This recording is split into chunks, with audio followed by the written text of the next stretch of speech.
हमने तो अपनी मोहब्बत के लिए उस हाथ को उखाड़ के फेंक दिया।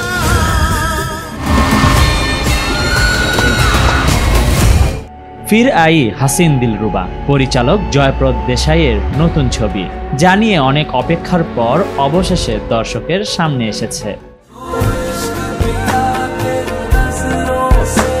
এই সিনেমায় রানী চরিত্রে তাপসী পান্নু ও রিশু চরিত্রে বিক্রান্ত মাসের সেই পুরনো নাটক আবারও শুরু হয়। গল্প শুরু হয় প্রথম সিকুয়েলের শেষ দৃশ্য থেকে, যেখানে রিশু এবং রানী গায়েব হয়ে যায় এবং শহর ও পরিচয় বদলে ফেলে। কিন্তু পাপ তো ছাড়ে না, রানী তার প্রেমের খেলাকে গোপন রাখতে পারে না। এবার রানীর প্রেমে মত্ত হয় সানি কৌশল। পুরনো পাপের হিসেব নিতে মাঠে নামেন পুলিশ অফিসার মন্টু খ্যাত জিমি শেরগিল, যিনি আগেই আঁচ করেছিলেন যে রিশু আসলে মরেনি এবং রানী ও রিশু নতুন খেলায় মেতে উঠেছে। हमारे साथ सिनेमा चलेंगी?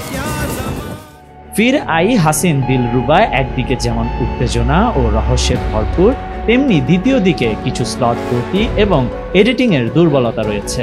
যদিও তাপসী, বিক্রান্ত ও সানি দুর্দান্ত অভিনয় করেছেন, জিমি শেরগিলের অভিনয় একেবারে চোখে পড়ার মতো।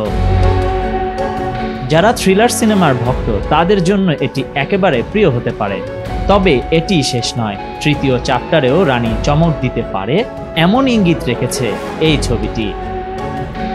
Khandakar Ishtiaq, news now 24।